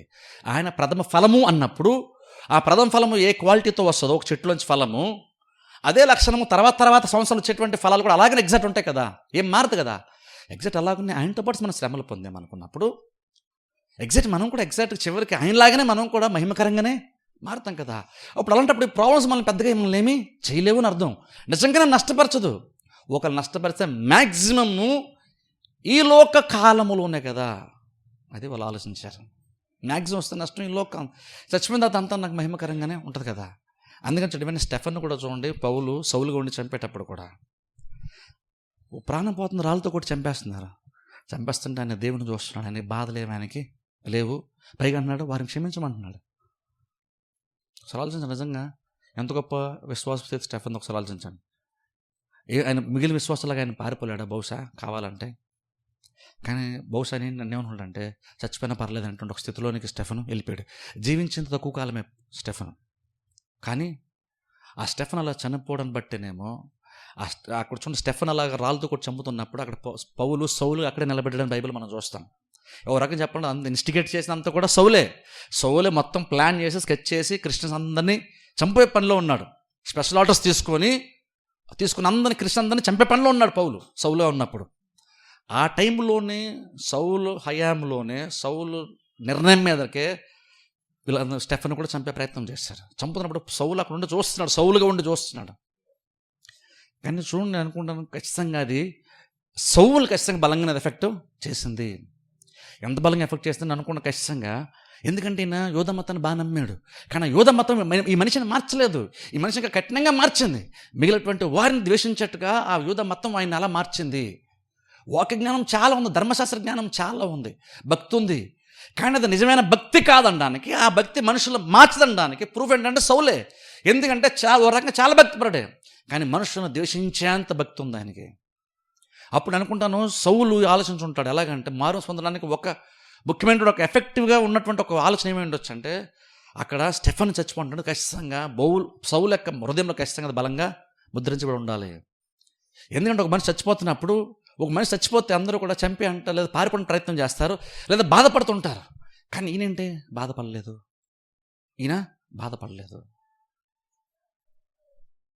అప్పుడు నేను అనుకుంటాను ఆయన కూడా యాక్చువల్గా అనిపిస్తూ ఉంటుంది, నిజంగా నీకు భక్తి ఉంది, కానీ నన్ను ఎవరన్నా భక్తి గురించి నన్ను చంపితే నేను నిజంగా ఇలా రెస్పాండ్ అవుతానా? ఖచ్చితంగా స్టెఫన్ యొక్క మరణం అంటే ఖచ్చితంగా సౌలు యొక్క లైఫ్లో ఎఫెక్టివ్గానే ఉంది.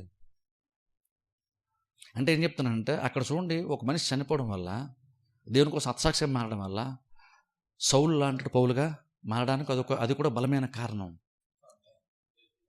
అందుకే చూడండి, ఈవెన్ ఆ దమస్కు రోడ్డు వెళ్తున్నప్పుడు కూడా క్రీస్తున్నారు చూస్తారా, చూస్తున్నప్పుడు సౌలు నన్ను ఎందుకు హింసిస్తున్నావు, నువ్వు నన్ను ఎలా హింసిస్తున్నావు, నన్ను ఎందుకు హింసిస్తున్నావు? అదేనా ప్రభు, నేను హింసించేది క్రిస్టియన్స్ అనగా నిన్ను కాదు. కానీ దేవుడు ఎలా చూస్తాడో తెలుసా, క్రీస్తు ఎలా చూస్తాడంటే నన్ను హింసిస్తూ ఒకటి, నా విశ్వాసం హింసిస్తూ ఒకటి కాదు. వాళ్ళందరూ నా శరీరము, వాళ్ళందరూ నేను శిరస్సు. నువ్వు వాళ్ళని హింసిస్తున్న ఆ బాధ నా వరకు వస్తుంది, నన్ను హింసించిన వాళ్ళకి బాధ వెళ్తుంది. ఎందుకంటే మేము తోడి వారసులము, ఏక శరీరము. కాబట్టి నువ్వు వాళ్ళ బాధ నాకు కూడా బాధ వేస్తుంది. ఎందుకంటే మేము అంతగా విడదీయలేనంత ఒకటిగా మేము ఉన్నాం. ఇప్పుడు అందుకని చూడండి, మనం కూడా ఎగ్జాక్ట్ అలాగే చూడాలి శ్రమల్లో. అందుకే చూడండి, బైబిల్ ఒక మాట చెప్పినాను, ముగించేస్తాను చూడండి ఒకసారి. హెబ్రీ పత్రికలోకి వెళ్దాం ఒకసారి. ఈ మాట చెప్పిన ముగించేస్తాను. హెబ్రీ పత్రిక 12వ అధ్యాయం. హెబ్రీ పత్రిక 12, హెబ్రీ పత్రిక 12వ అధ్యాయం మొదటి వచనం జస్ట్ 2 వచనాలను చదివి నేను ముగించేస్తాను. ఇంత గొప్ప సాక్షి సమూహము మేఘం వల్ల మనల్ని ఆవరించినందున మనము కూడా ప్రతి భారమును సులువుగా చిక్కులు పెట్టి పాపం విడిచిపెట్టి విశ్వాసమునకు కర్తయు దాన్ని కొనసాగించువాడని యేసు వైపు చూస్తూ మన ఎదుట ఉంచబడిన పందెముల ఓపికతో పరిగెత్తుదుము. గమనించండి, ఆయన తన ఎదుట ఉంచబడిన ఆనందము కొరకై అవమానమును నిర్లక్ష్యపెట్టి సిలువను సహించి దేవుని సింహాసనము యొక్క కుడి పార్శ్వమున ఆసీనుడై ఉన్నాడు. చూడండి, గమనించండి, తన ఎదుట ఉంచబడిన ఆనందము కొరకై అవమానం నిర్లక్ష్యపెట్టి, తన ముందు ఆనందం ఉంది, సమీపములో శ్రమలు ఉన్నాయి, అవమానం ఉంది. దగ్గరగా చూస్తే శ్రమలు ఉన్నాయి, కానీ దూరంగా చూస్తే ఆనందం ఉంది. ఇప్పుడు క్రీస్తు కూడా ఎలా సహించారు అంటే ఆయన దేవుడు కాబట్టి ఆటోమేటిక్గా సహించడని కాదు. ఆయన దేవుడు అయినా సరే ఆయన కూడా పర్స్పెక్టివ్ ఉంది, ఒక ఆలోచన విధానం, పరిస్థితులను చూడగలిగే విధానం ఒకటి ఉంది. అలా చూశాడు క్రీస్తు. శ్రమలు అనిపిస్తున్నప్పుడు ఆయన శ్రమలను చూడలేదంట, దూరంగా ఉండేటువంటి ఆనందాన్ని అయినా చూశాడు కాబట్టి దీన్ని ఈజీగా సహించగలిగాడు. నంటని విశ్వాసంగా మనం కూడా ఎగ్జాక్ట్ అదేగా శ్రమలు భరించాల్సి ఉంటుంది. విశ్వాసంలో చివరిగా కొనసాగాలంటే అల్టిమేట్ మనం చేయాల్సింది ఏంటో తెలుసా? ఎగ్జాక్ట్ యేసుక్రీస్తు లాగా ఉండాలి. అంటే ఎలాగంటే చిన్న చిన్న అవమానాలు, చిన్న చిన్న ఇబ్బందులు, చిన్న చిన్న శ్రమలు, చిన్న చిన్న ప్రాబ్లమ్స్ మనము వచ్చినప్పుడు వారిని ఎక్స్పీరియన్స్ చేస్తున్నప్పుడు చూడడం మానేసి ఆ తర్వాత దూరంగా ఆలోచిస్తూ తర్వాత ఉండేటువంటి ఆనందము కొరకై మనము ఆలోచించాలి. దూరంగా ఉన్న దాని మీద మనసు ఎక్కువ పెట్టాలంట. దగ్గర ఉన్నటువంటి ఈ ప్రాబ్లమ్స్ మీద ప్రాబ్లం నిర్లక్ష్య పెట్టాలంట. ఒకటి నిర్లక్ష్య పెట్టాలి, ఒక దాని మీద ఎక్కువ మనసు పెట్టాలి. అలా పెడితే ఫ్యూచర్ చాలా బాగుంటుంది, మహిమకరంగా ఉంటుందని అక్కడ పౌలు హెబ్రీ 12 మనకు చెప్తున్నాడు. క్రీస్తు అలాగనే భరించి ఇప్పుడు మహిమను పొందుకున్నారు. ఇప్పుడు ఎవరన్నా నిజంగా క్రీస్తుని ఏమైనా అనగలరు? ఇప్పుడు ఎవరు అనలేరు. ఎందుకంటే ఆయన మహిమను పొందుకున్నాడు. ఇప్పుడు ఆయన పెద్దగా అసలు పట్టించుకుని ఎవరి గురించి పట్టించుకోడు. ఆయన బెస్ట్గా పరలోకంలో ఆయన ఇప్పుడు కూర్చున్నాడు. ఆయన అలాంటి జీవితమే మనకు కూడా దేవుడు ఇస్తాడంట.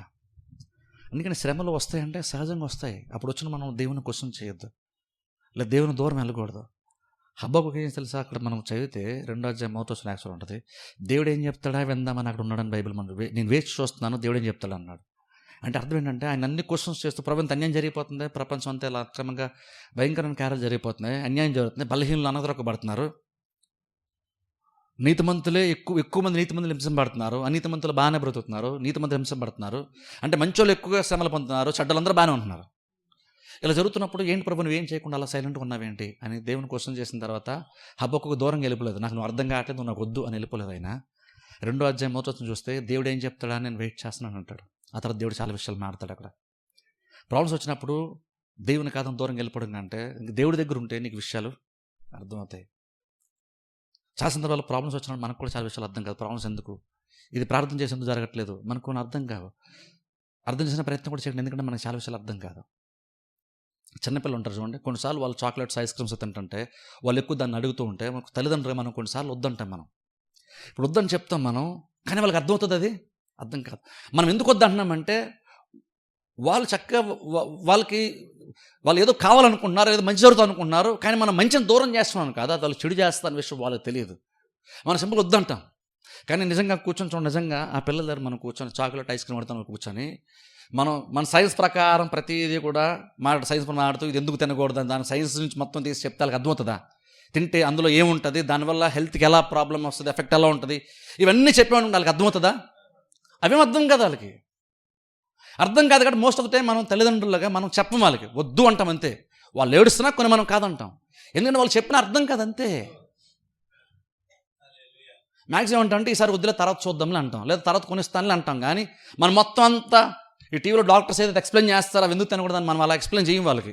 ఎందుకని మనకు తెలియని కాదు, ఒకవేళ మనం తెలిసి ప్రయత్నం చేసినా వాళ్ళకి అది అర్థము అప్పుడు వాళ్ళకి అర్థం కాదు, పెద్ద అయితే వాళ్ళకి అర్థమవుతుంది తర్వాత. అలాగే కొన్ని సందర్భాల్లో మనకు కూడా ఎందుకు కొన్ని జరగవు మనకు అర్థం కాదు. దేవుని దృష్టిలో మనం పసిపిల్లలు లాంటోళ్ళం, ఆయన చెప్పే ప్రయత్నం చేసినా మనకు అర్థము కాదు. హబక్కు దేవుడు అదే అంటున్నాడు, నేను మనిషిని పంపించి చెప్పినా మీరు నమ్ముతారా, మీకు అర్థమవుతుందా? మీకు అర్థం కాదు, అది మీకు అర్థం కాదు. అలాగే మనకి అర్థం కానటువంటి విషయాలు కాబట్టి మనం దేవుని కోసం చేయడం మానేసి ఇంకనో దేవుడు నమ్మదైనటువంటి వాడే, ఇంకనో దేవుడు ఏదైనా అల్టిమేట్గా సమస్తంలో సమకూర్చి మేలుకరంగా నాకు జరిగిస్తాడు అని అర్థం చేసుకున్నప్పుడు ప్రాబ్లమ్స్ ఒకటి మనం ఇంకనూ విశ్వాసమే ఉంచి విశ్వాసాన్నే కాపాడుకుంటూ ముందుకి వెళ్తాం. అలా వెళ్తున్నప్పుడు అల్టిమేట్ నమ్మకం ఏంటంటే పర్లేదు, ప్రాబ్లమ్స్ నాకు కొంచెం ఇబ్బంది అనిపిస్తుంది, కానీ పర్లేదు, దేవుడు సమస్తమైన సమకూర్చి నాకు మేలుకరంగానే జరిగిస్తాడు. ఇది నాకు చిన్నగా ఇబ్బంది పెడుతుందేమో కానీ ఇది పెద్దగా ఇబ్బంది పెట్టే కార్యం అయితే ఏం కాదు, పెద్దగా నాకు నష్టం తీసుకొచ్చే కార్యం ఏమీ కాదు, అల్టిమేట్గా మహిమకరంగా ఖచ్చితంగా ఏదో ఉంటుంది. ఎప్పుడైతే అలాగ ఆలోచిస్తామో నువ్వు అల్టిమేట్గా నీ ప్రాబ్లం వెంటనే తీరకపోవచ్చేమో, కానీ నువ్వు ఒక మంచి విషయం ఏంటి తెలుసా, నువ్వు విశ్వాసాన్ని కాపాడుకున్న వాళ్ళమ్మగా మనం ఉంటాం. అల్టిమేట్గా అదే కదా కావాలి. ఒక విశ్వాసే మొత్తం అంత చక్కగా సంపాదించుకొని మంచి బట్టలు వేసుకొని మంచి ఇంట్లో లగ్జరీస్గా బ్రతుకుతూ అవిశ్వాసంతో చనిపోవడం కంటే లాజర్ లాగా దరిద్రంగా ఉండి విశ్వాసంలో చనిపోవడం చాలా చాలా బెటర్ కదా. నేను నా తర్వాత లైఫ్ని ఆ స్థితి ఎఫెక్ట్ చేస్తుంది కాబట్టి అందుకే నీతిమంతుల విశ్వాసం మూలంగా జీవించడం అంటే అర్థం ఏంటంటే నువ్వు అల్టిమేట్ విశ్వాసాన్ని కాపాడుకోండి, నీకేమొచ్చినా ఏం రాకపోయినా సరే విశ్వాసాన్ని నువ్వు కాపాడుకుంటారు. అందుకనే దేవుడు ఎందుకు ఏం చేయటది ఏంటండి అని మనం క్వశ్చన్ చేయపని పర్లేదు, అల్టిమేట్గా నేను మాత్రం నా విశ్వాసాన్ని కాపాడుకుంటాను. దేవుడు చేస్తాను ఎదురు చూస్తాను, చచ్చిపోయే క్షణం వరకు ఎదురు చూస్తాను. ఒకళ్ళు చచ్చిపోయే టైం వచ్చిన ఇంకా నాకు జరగకపోయినా సరే ఇంకను నేను విశ్వాసంలోనే చనిపోతాను, కానీ దేవుడు ఎందుకు చేయలేదు అన్న క్వశ్చన్ మాత్రం నా మైండ్లో నేను రానివ్వను. అది నిజమైన విశ్వాస స్థితి. అలాగే నా 12వ అధ్యాయంలో కొంతమంది విశ్వాసాలు అలాగనా బ్రతికారు. వాళ్ళు అంత గొప్ప విశ్వాసం అంటే లోకం వాళ్ళకి ఎంచదైనటువంటిది కాదు, అంత గొప్పగా వాళ్ళు బ్రతికారు. అంత వాల్యూ వాళ్ళకి ఎలా వచ్చింది? లోక సమాజం చూసుకుంటే వాళ్ళు దరిద్రులు, ప్రాబ్లమ్స్ ఫేస్ చేస్తున్నారు, డబ్బు లేదు, ఏమీ లేదు వాళ్ళకి. కానీ వాళ్ళు ఎందుకు అంత గొప్ప సాక్ష్యం పొందుతున్నారంటే, ఎందుకంత వాల్యూ వాళ్ళకి బైబిల్ ఇస్తుందంటే, విలువైనటువంటి విశ్వాసాన్ని వాళ్ళు కాపాడుకున్నారు. ఆ విశ్వాసం వాళ్ళకి విలువను పెంచింది కానీ విలువను తగ్గించలేదు. నువ్వు విశ్వాసం తప్పుకొని పొందుకుంటే దానివల్ల నీకు విలువ పెరగదు, నీ అవసరాలు తీరుతాయి, నీకు విలువ పెరగదు. అందుకనే మనం మంచి బట్టలు వేసుకుంటే లేదా మంచి మంచి ఏవో కొనేసుకుంటే విలువ పెరిగిపోద్ది అనుకోండి. వస్తువులు నీకంటే తక్కువ విలువైంది కాబట్టి, నీకంటే తక్కువ విలువైంది దాంతో నీ విలువ పెరుగుతుంది ఎప్పుడు అనుకోద్దు. అవి బంగారం వేసుకోవడం వల్ల విలువ పెరుగుతుంది అనుకోద్దు, అది విలువ అలాగే పెరగదు. నీకు ఒరిజినల్గా ఎంత విలువ అంతే విలువ ఉంటుంది ఒరిజినల్గా అయితే. అంతే నువ్వేవో కొన్ని మెడలు వేసుకుంటే నీకు వాల్యూ పెరిగిపోతుంది ఎప్పుడు అలా అనుకోద్దు. దేవునికి ఏది విలువైందంటే విశ్వాసం కంటే విలువైంది ఇంకేది లేదు, అమూల్యమైన విశ్వాసం. కాబట్టి ఆ విశ్వాసాన్ని కాపాడుకుందాం. ఆ విశ్వాసం కాపాడు అల్టిమేట్గా వెళ్తే మనకు కొన్ని అర్థం కావు, కానీ ఏం నమ్ముతామంటే అల్టిమేట్గా అన్ని దేవుడు సమస్తం మేలుకరంగా జరిగిస్తాడు, పెద్దగా నష్టమేమి రాదు. అల్టిమేట్గా మనం ఏం చేసిన వారు అవుతాం, విశ్వాసాన్ని కాపాడుకున్నాం. అది ఓ టైం వచ్చిన ఖచ్చితంగా మనం తృప్తినిస్తుంది, మంచి సాక్ష్యాన్ని మనం పొందుకుంటాం. ప్రార్థన చేసి అందరి తల వంచి కళ్ళు మూసుకోండి. మమ్మల్ని మిక్కిలిగా ప్రేమిస్తున్న మా తండ్రి, మీకు వందనాలు స్తోత్రాలు ప్రభువా. రాత్రికాల సమయంలో ఆన్లైన్ ద్వారా ప్రభా వాక్యాన్ని పంచుకోవడానికి మీరు అనుగ్రహించిన అవకాశాన్ని బట్టి మీకు స్తోత్రాలు ప్రభువా. బిడ్డల తండ్రిని సద్వినియోగం చేసుకుంటూ వాక్యాన్ని తండ్రి వినాలని ప్రభా వచ్చి విని ఉండగా మరింతగా విశ్వాసంలో బలపరుస్తున్న విధానం బట్టి మీకు స్తోత్రాలు. అలాగనే ప్రభు ఇంకను బిడ్డల ప్రభా విశ్వాసం మరింతగా బలపడుతూ స్థిరపడుతూ కష్టాల సైతము ప్రభా విశ్వాసం ఉంచుతూ ముందుకు కొనసాగటానికి సహాయం చేయమని ప్రార్థిస్తున్నాను. మీరు ఇచ్చిన మాటలని బట్టి మీకు వందనాలు. ఇంకను ప్రభా మీరు మాతో మాట్లాడండి, మా పరిస్థితి అయినటువంటి మాటలు ప్రభు అనుగ్రహించి మీ చిత్తంలో మమ్మల్ని స్థిరపరిచి నడిపింప చేయమని ప్రార్థిస్తున్నాం. ఆన్లైన్ ద్వారా వాక్యం ప్రతి బిడ్డని మీరు దీవించి ఆశీర్వదించమని యేసుక్రీస్తు నామమున ప్రార్థిస్తున్నాం మా పరమ తండ్రి, ఆమేన్. స్తోత్రం స్తుతి స్తోత్రం స్తుతి పాత్రుడా నీకే స్తోత్రం. స్తోత్రం స్తుతి స్తోత్రం స్తుతి పాత్రుడా నీకే స్తోత్రం. ఎర్ర సముద్రము